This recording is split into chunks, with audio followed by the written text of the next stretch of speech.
Welcome to the Heart and Soul Wellness Podcast, where we inspire women by teaching applicable skills and tools and assisting them with connecting with one another, healing, and aspiring to their highest selves so they can reach their full potential.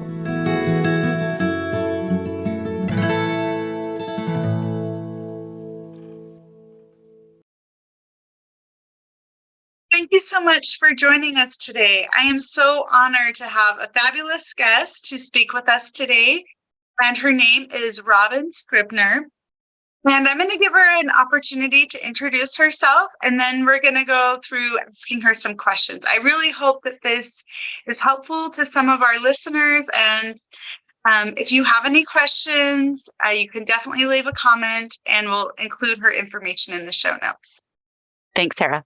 So Yeah, my professional career has been spent in helping women both with their education and leadership, as well as with their careers. I've always been fascinated in women's careers, and I took a long career break myself. I've got 6 kids, and so I spent about 15 years at home full-time with a million little kids. But during that time, I was always really focused on helping women. What happened is all the time I would have women come to me because they knew I was interested in jobs and I was good at looking for jobs. And women would find themselves in situations where they suddenly needed to go back to work or wanted to go back to work, and they weren't really prepared to do that. And I felt frustrated a lot of times because I knew that so many women were in pretty tough circumstances and didn't have the tools or experiences they needed to help themselves get out of those. And so when I did go back to work about 7 or 8 years ago, I was working for a large organization here in the state called the Utah Women in Leadership Project, where I focused on research and writing about women's issues. But the whole time I was there, I really wanted to work on women's workforce development. And so about 3 years ago, a little over 3 years ago, I joined with a couple of partners to launch Tech Moms to help women enter the workforce, transition into to a different industry if they needed to, and help women really find the community and the tools and skills that they needed to move into better jobs. So that's what I've been doing with my career for the last few years. that is awesome. Can you tell us a little bit about your experience with 6 kids and going back to school and developing a career? Yes, for sure. So I finished my education before I had kids. So a little bit different experience for me. I have a master's degree that is in a different field that I'm working in now, which a lot of people find. But soon after I finished my master's, even while I was in school, I worked at BYU as a writing professor. So that's what I got my degree in. So I had some experience administrating programs, but also a lot of experience teaching. I really loved that. But when I started having all these little kids, I actually moved overseas for a few years, so I didn't have the opportunity to work. And when I came back to where I could start teaching again at BYU, it just felt like every year when the opportunity would come up and it was time to make a decision, I was either pregnant or I had a new little baby or I had so much going on. And so that's something I can really relate to. So many women, when they are in the throes of life brings us so many challenges and we have so many different responsibilities as women that it can feel like it's never the right time to jump in and do something new. And eventually I decided that going back to teaching was not what I wanted to do. And so it ended up working out okay. But I did go back to work when my youngest was 3. It was much sooner than I planned to go back to work, but an opportunity kind of landed in my lap, and it was really, really perfect for me. And I remember I found this job listing while I was sitting in my car doing car time. I don't know if any of your women know about car time, but this is when you get home from somewhere and you don't want to go inside yet because you know what's facing you inside. It's all these children and a messy house and everything. And so sometimes I just sit in the car and breathe for a few minutes. So I was looking at my phone and I saw a job listing, and it was really as if it was written just for me. It was so perfect for me. And I thought about it and I said, you can't get a job right now. You have 6 little kids. You don't even have time to breathe. There's no way you could add an extra 15, 20 hours. It was only a part-time job and it was only supposed to be temporary. But even that, I never imagined that I could do it. But the fact that it was temporary made me kind of push back on that idea. And I said, you know what, you can do anything for 4 months. This is just a test to see how things go back. And here I am 8 years later. I've been working continuously since then. But one of the things that I talk to my tech moms about all the time is that even if the timing doesn't seem right, even if you're not sure that you can manage it right now, you will never, kind of like the decision to have kids, you'll never feel ready to have kids. You'll also never feel 100% ready to go back to work or to go back to school. But sometimes you'll find a great opportunity just lands in your lap, and you should really consider taking it because it can really change everything. And if you miss it, don't worry, more opportunities will come. I really, really believe that.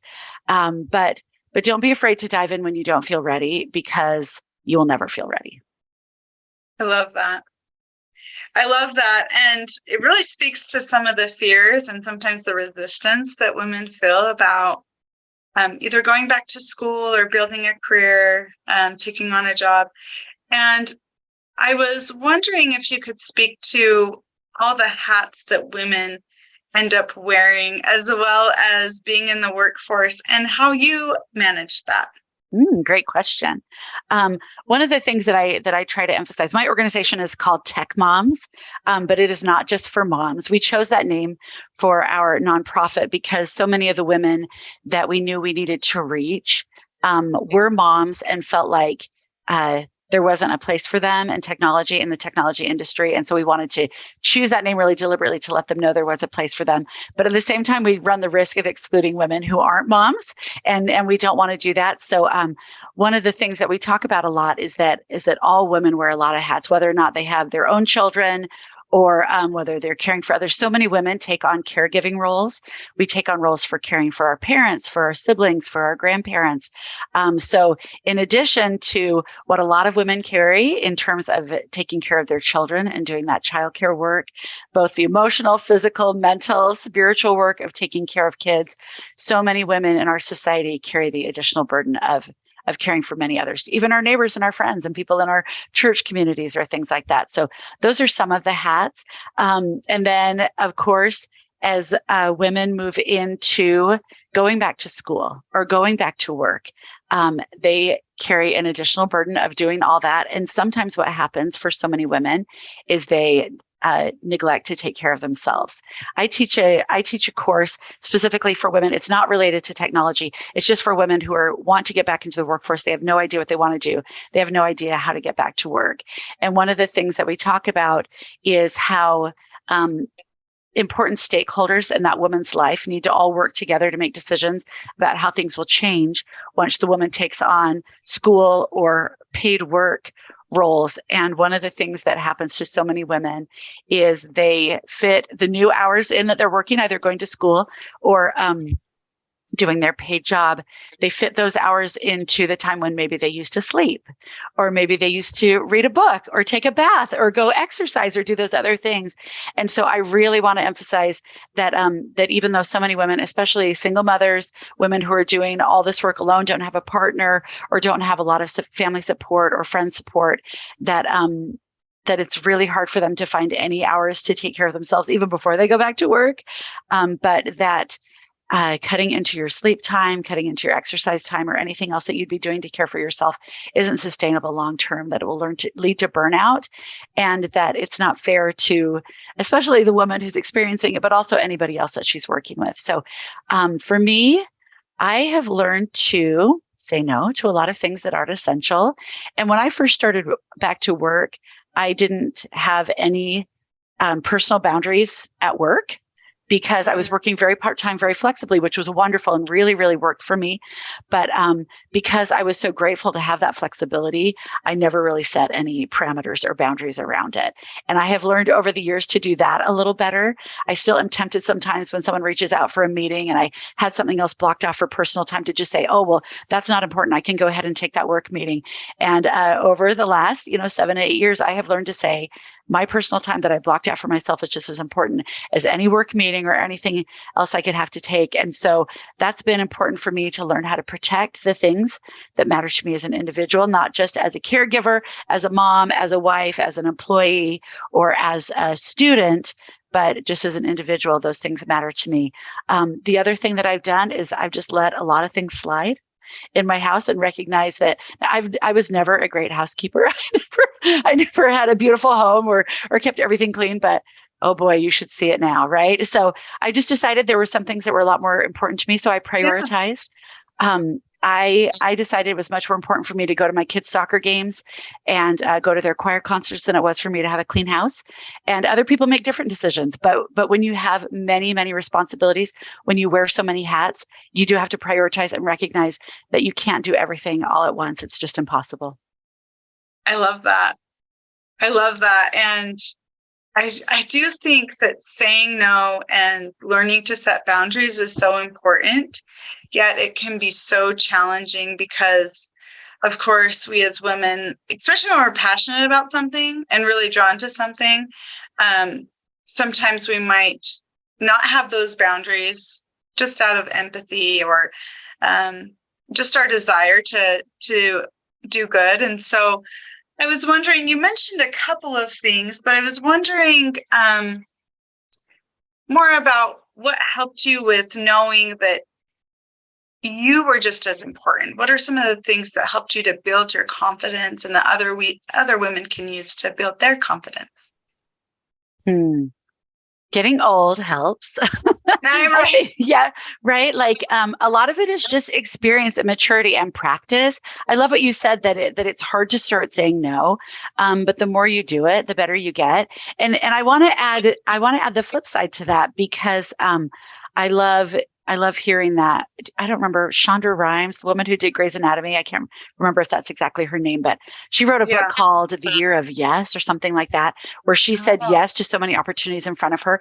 And so I think it's so important to say no. But as I mentioned earlier, it's also important to say yes to opportunities that you might be scared of, that you think you're not ready for and things like that. So I think it's valuable to be really deliberate in your decision making. And maybe that's one thing that some of your listeners could think about is taking some time. And even I have a lot of phrases that I use when people ask me for something that I don't think I can fit in. I do say, make me your last resort. Once you've tried everybody else and nobody says yes, I can do it, but as a very last resort.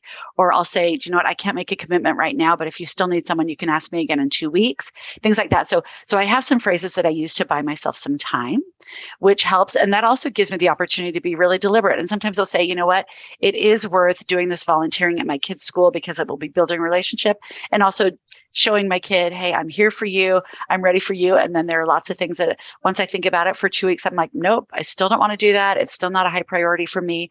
So giving yourself a little time to make deliberate decisions helps. I personally have been lucky to not struggle with confidence too much. And it's just an innate gift that I got in some ways. But at the same time, confidence is also a learned skill.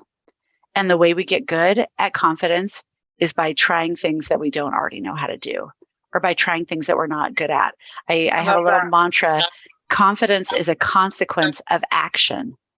And so we don't get confident by sitting around only doing things that we're already good at. We gain confidence by trying things that we're scared of. And we gain confidence by failing and learning that we succeeded. And so I would encourage women who maybe don't have the confidence to move forward in some of these areas to take little baby steps and try a few things and recognize that you survived and that you're stronger and that you're able to move forward. And another thing I love, this isn't really about confidence, but it does give you a great boost, is invite positive cheerleaders into your life who can help you see the things about yourself that you maybe can't see. So many of the women that I work with, they say negative statements to me all the time, like, I don't have anything to offer. I don't know how to do anything, which is a total lie. They're like a 40-year-old mother of 6 kids, and they've run huge PTA organizations, and they've done all these things, but because they haven't had paid work, they don't recognize the skills that they have all the time. And so I love talking to those women because I can see so much that they can't see in themselves.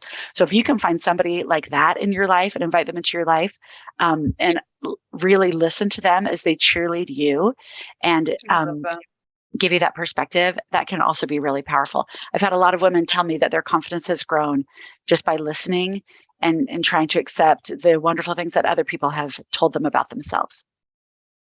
I love that. That's perfect, because my next question was how women can develop confidence. So you answered that as well. That's so awesome. One of the other things I think women struggle with is, one of the reasons why I feel like women struggle with confidence is our culture sometimes undermines women's value, women's worth and their value. And so a lot of times women that come to see me feel that their education or what they want is less important than their partners, or that they won't be valuable in the workforce. So I guess my question is, if you've seen that and how women can work through those fears and questions. Yes, I've definitely seen that. Unfortunately, we live in a culture that just destroys women's confidence. It's really, really sad. And the research has shown that boys and girls have similar levels of confidence until they're about 8 or 9. When girls start getting close to puberty, their confidence just plummets. Where, boys will take a little bit of a hit too, but not nearly in the same way. And it's so much related to our culture that focuses almost entirely on a woman's looks, a girl's looks, as an indicator of their value, and not as much on who they are, their essence as a human being, but also their accomplishments and all the things they do. Boys are judged more for what they do, and girls are judged for how they look. And that is terrible, and I hate it. And I would change everything about our culture if I could. And so I tell young girls when I'm talking to them to stay away from social media as long as they possibly can, because I really strongly believe that that's a huge detriment to girls. In my day, it was looking at fashion magazines, right? But we had to go buy those, and they weren't people that we knew, and there was a little bit of distance. But having the Instagram of all your friends, and they're showing their touched up pictures, and you're seeing them have all the fun without you and things like that. I just think it's so harmful to young girls. So I'd encourage young people, but it really is the same for adult women. That so many of us are still trapped in this idea of everybody else's life is better than mine, still believing that their worth is so much tied to their looks. And it expands a little bit, especially here in Utah, where we have a strong emphasis on marriage and motherhood, which is a wonderful thing. I love being married. I love being a mother. And there is so much good that comes from that. But for women whose lives don't fit the ideal mold, or even for those who seem to do it, everybody, we all know our inner lives. We know our lives aren't perfect, but it's easy to imagine that other people's lives are perfect. So one of the things is just recognizing that lie and rejecting it. So when I'm talking to women about going back to work and some of their crises of confidence that they're feeling, I encourage them to think about their own fears and hesitations, and maybe get a friend to help them if they need to sort out which of those fears are true and need to be addressed, and which of those fears are lies. So something that is true is that I haven't worked in 15 years and my technical skills are out of date. Like, that's actually true. But it's not going to stop you from having a successful career relaunch. It just needs to be addressed, right? You need to get some skills, get some education, do the things you need to do, and you'll be able to move forward. A lie is, I don't have anything to offer anyone. That is a lie, right? And Right. so you need to listen, identify the lie, reject the lie, and replace it with something that's true. And one of the things that I help women do is work through the many, many skills, qualities, personality traits that they have developed as a mature adult woman through their caregiving, through their volunteer work, through their life experience as a friend, as a sister. One of the things that the modern workplace really values so much is some of those communication skills, leadership skills. In the workplace, I often call them soft skills, but that seems to undervalue them, is that they're not as important as hard skills, but they're actually more important in many, many types of jobs. And so I help women identify, you have so many skills that are absolutely needed in the modern workplace. Women have perspectives. They do much of the purchasing of the home. They understand what kind of products are wanted and desired. There's so many things that that women bring to their companies and their businesses where they work. And so I help women identify those things so they recognize, I already have so much to offer. And the few areas where I have some deficits, I can learn the things I need to do to bring those up to speed. But even as I am right now, I have so much value to offer. I love that. That's so awesome. And I love that because we do have the ability to change some of the cultural messages that are happening. And especially if we change it within ourselves, especially if we even practice, I am worthy and I do deserve good things, and I can go after the things that are important to me.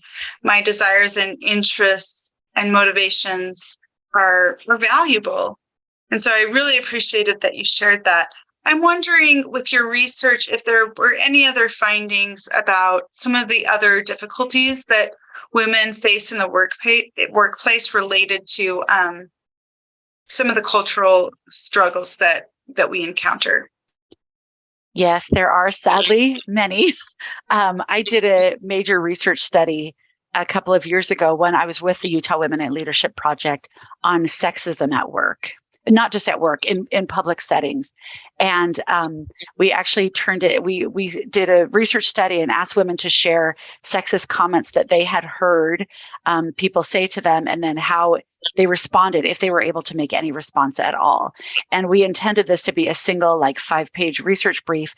And we turned it into 5 research briefs because there was so much data that came back. And so in our culture, in our society, women continue to experience a lot of sexist behavior, attitudes, comments, which is really frustrating and discouraging. And a lot of these are around the workplace. And so we think it's really valuable for women, first of all, to be aware of what's going on, recognize reading research like that can be really powerful because you understand, oh, it's not just me.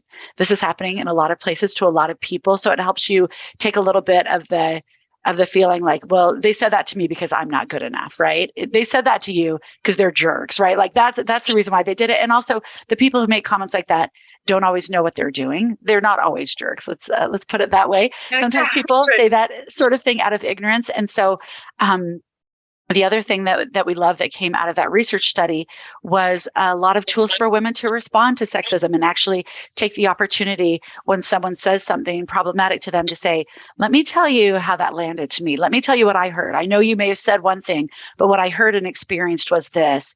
Or to just kind of call it out and say, ouch, give yourself a little bit of time and help someone recognize what you've just said wasn't appropriate and I didn't like it. And so in those research briefs, we give women a lot of tools and examples of ways to respond to comments or behaviors that aren't okay, that are hurtful, so they can feel more empowered to move forward in the workforce in a way that they can be successful and achieve their goals.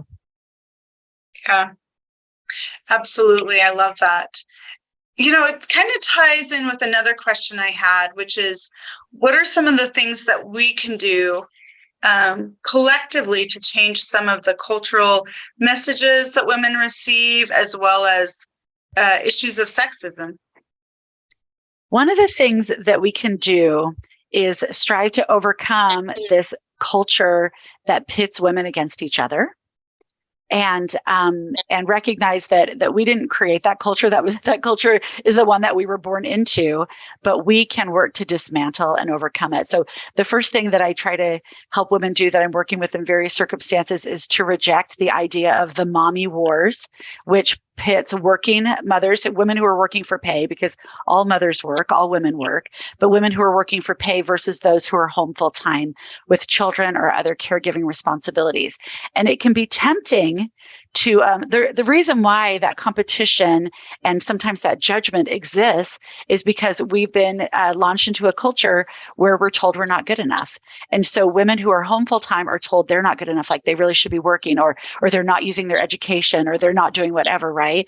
And women who are working for pay outside the home are told that they don't really care about their children, or that they're, that they're too ambitious, or things like that. So we receive all these negative cultural messages that aren't of our own creation, that aren't true.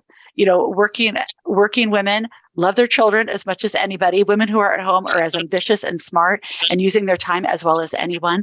All the choices that women make are great choices, and they should be free to make those as individuals.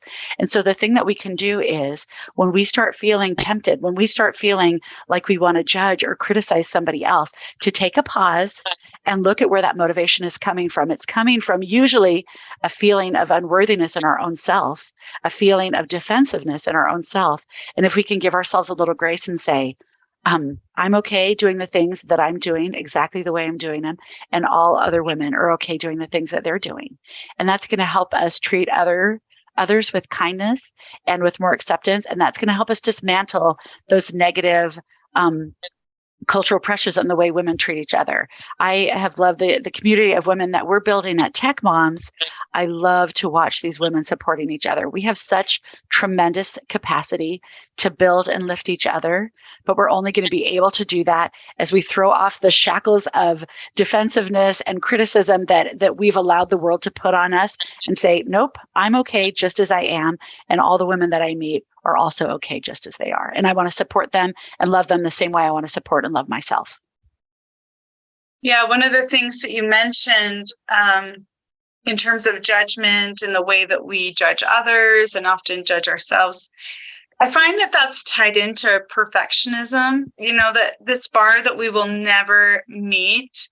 And then the more we judge ourselves, the more we are judging other people too. The more critical we are of ourselves, the more critical we are of other people.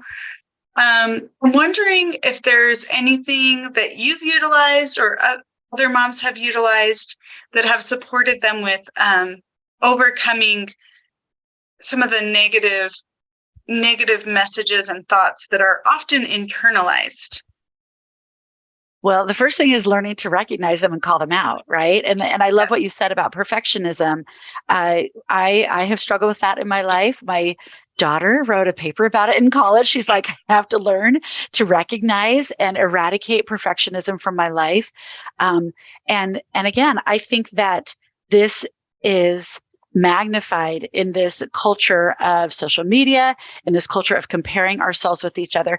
I remember a long time ago, like 20 years ago. So even before most people were on social media, I remember reading an article about why Utahns were really high in declaring bankruptcy. And I don't know if any of this is true, right? There are probably quantifiable reasons for this. Like, we have large families, maybe we have medical bills, different things like that. So I'm not saying this is accurate, but the perception of the person who wrote the article was Utahns, because of the high percentage of church membership, are in each other's homes all the time. They're in each other's lives more. And this person hypothesized that that there was so much keeping up with the Joneses that led to bankruptcy, right? I do not know if any of that's true. I'm not saying that's accurate. But the idea was fascinating to me, because it gets in again to this idea of the comparison and how painful it is and how we internalize it. So I quote, the comparison is the thief of joy statement. That's one of my favorite quotes. I use it all the time. If we can work to celebrate each other and celebrate ourselves, I think that that's powerful. And again, getting back to the perfectionism, the way to overcome perfectionism is by trying new things and saying, I'm not going to do this right because I'm just learning. I use this on my children all the time. My kid's bad at something and he's like, I can't do this. And I said, nope, you're just a beginner. You're learning. And the only way you will get good at this, we have battles over the piano all the time. He's like, I can't play this song. Right. And I said, the only way you will learn to play this song and enjoy it is by working hard and practicing. And you don't want to do it because it doesn't sound good right now. And so it's all one big circle, that that our confidence will grow, that our perfectionism will decrease if we are willing to be brave enough and take the leap and try something new. I love that. That's awesome. Yeah, I really appreciate that because a lot of it is, like you mentioned, the action, right? And even if it takes some time, which it will, the more we practice loving ourselves, the more we practice doing things that are hard, the more those negative beliefs are going to start to change. Mhm. It's amazing. Let me add one more thing to that. And this is true in terms of careers. This is how I always talk about this, but I'm guessing this is probably true in most of the other areas of our life as well. Another thing that paralyzes so many women is not having the end in mind from the beginning. Right? They don't want to choose an education pathway or a training course to take because they're not 100% sure that that's what they want to do for the rest of their lives. Like college students do this when they get into their majors. And at least in the workplace, women are going to have probably 10 to 15, even women who take a long career break. I was home for 15 years. I have like a super large family, and I was home for most of the time that my kids were little, and I will still have a 30-year career. Like most women, even if they're not planning on it, and they're like, oh, I'm going to be a stay-at-home mom. I don't want to have a job. Most women today will work for at least 30 years. So you might as well make those years good years, right? You might as well find something that you enjoy doing, that you're good at, or you can earn some good money. But so many women are paralyzed at making that decision because they don't know exactly what they're going to do. And I remind them all the time, whatever you start doing, you will not be doing even in 3 years, right? You will be doing something different. And I think that's true with other areas of our life. And so if we are working so hard to get it just right and just make the perfect decision, we will be stalled for a long time. And also we will be absolutely thwarted in that vain desire anyway, because it's impossible. We can never know where we're going to land. Our path is going to take us a million areas that we never dreamed of. In our professional careers, most of the jobs that everyone will be doing in 15 years are completely different than the jobs we have today because technology is moving so quickly. And so the thing is to just dive in, try something, learn from it, and then pivot. We call it the commit and then shift model in Tech Mom. So commit to something, give it a try, keep what's working for you, and what doesn't work, shift to something else. But keep moving forward. That's the only way you can find the direction you want to go, is by moving forward. Love that. And when we're most uncomfortable and we're uncomfortable with growth, that's where the most change happens, I found, is when we step into that resistance and some of those fears, and just acknowledging that they're there, and they will be there in the beginning. But then as you move forward, just like you mentioned, you build confidence. Yeah, I love that. I talk to women a lot about imposter syndrome. It's a very common phenomenon. I think women experience very heavily this idea that they're a fake and a fraud and they don't really know what they're doing, and someone's going to find that out for them. And I talk about the fact that, of course, when you're learning something new, you're not going to know what you're doing. You're going to feel like an imposter because you're not an expert at it yet. But if you never experience imposter syndrome, it means you're never learning anything new. You're never trying anything different. And so even though it's really uncomfortable and we don't like it, it's okay that now and then we recognize, I don't know what we're doing, because that means we're learning something new. That's the only pathway to growth. It necessarily is going to be uncomfortable. Otherwise, we'd be staying in the exact same place. Right. Absolutely. One thing that I found is that community is so important for women. I spent some time in Africa at one point with a humanitarian effort. And a lot of what I heard was that women were the heart of the community. And when there was a problem or an issue, you would just see all of these women just join arms and go and work on that thing. And of course, there was still some sexism and some other issues, of course, that women face in Africa. But I liked that some of the community leaders acknowledged that women are the heart of the community. They have value. And a lot of men really supported women in, the efforts, the things that they're doing. And so I was wondering what your thoughts are about community, some of the mentors that you had, and maybe even some of the resources that are out there for women to build community. I really think that helps women with overcoming some of the fears, to acknowledge there's other people that are struggling with this too. And there's also resources out there for me.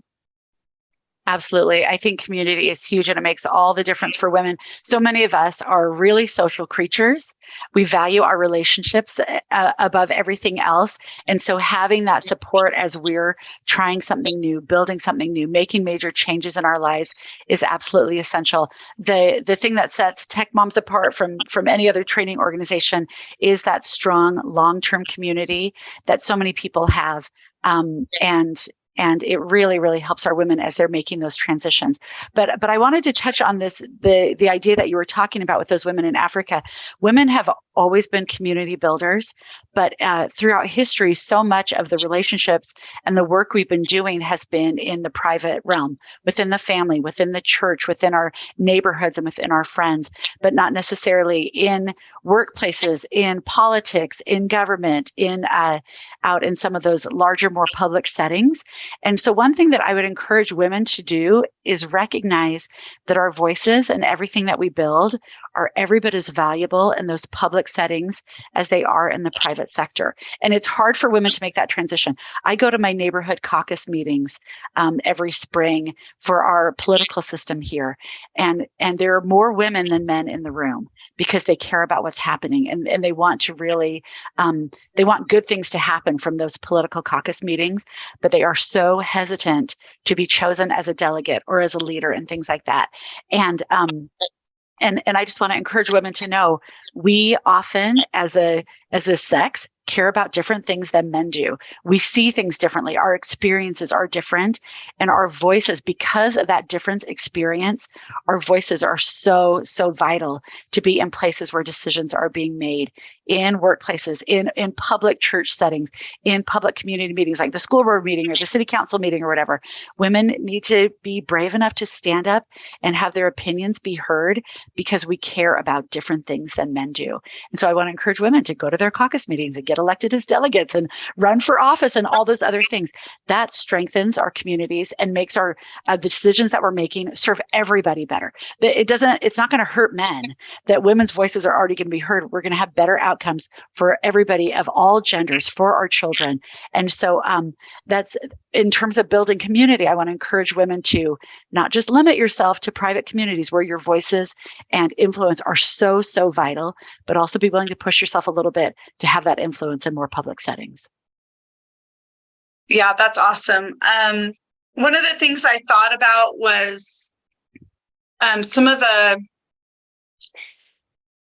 misconceptions that women can only be in certain roles, especially in education. Like if you're a woman, then, it needs to be a caring role. And then men are the ones that are engineers and all this other stuff. And so I do work with some women who take that route of engineering or some of these other roles. But I wonder if you could speak to how we can overcome that, but also how women can give themselves permission.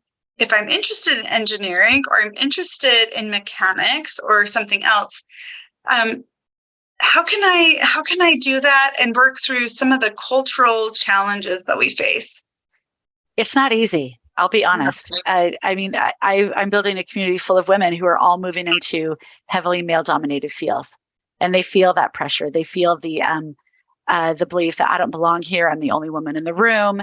Maybe I'm not good enough. And it's not just coming from inside. Sometimes they'll hear those voices from the outside.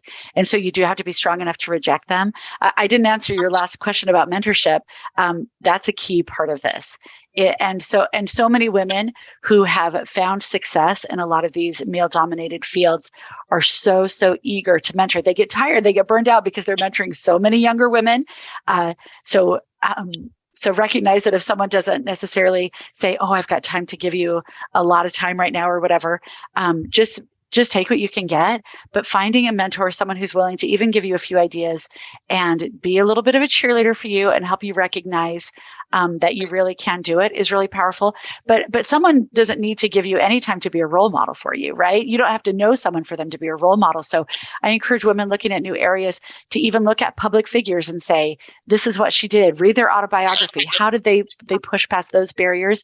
And learn from women, even, in the public sphere, to say, she did this hard thing. I can do it too. I love that. One of the people that I follow now is Edith Eva Eger, and she's an Auschwitz survivor. And she tells her story in the book, The Choice, but then she also wrote a book called The Gift. And she has an online class that's called Unlocking Your True Potential. So I followed her because she became a psychologist and a therapist, and she faced a lot of challenges with that. But she's one of the people that I really admired. And so I would also encourage our listeners to find books, find women who are in those leadership roles, and even learn some of the things that they did, some of the challenges they faced and how they overcame them. And I also feel like that's a way to build confidence as well. I agree. That's super powerful. Yeah, absolutely. So is there anything else you would like our listeners to know before we close up? I'd love to just give a little plug for the work that we're doing at Tech Moms, just in case it might be interesting to any of your listeners. We work with women who are ready to make a transition in their careers. The program that I run, it's called Ready to Work. And this is for women. You don't have to be interested in tech. You don't have to have any idea what you're doing, but just a knowledge and understanding that it's time to return to work. And so my course helps walk women through that. But then our broader Tech Moms program is for women who are specifically a little bit interested in the technology industry.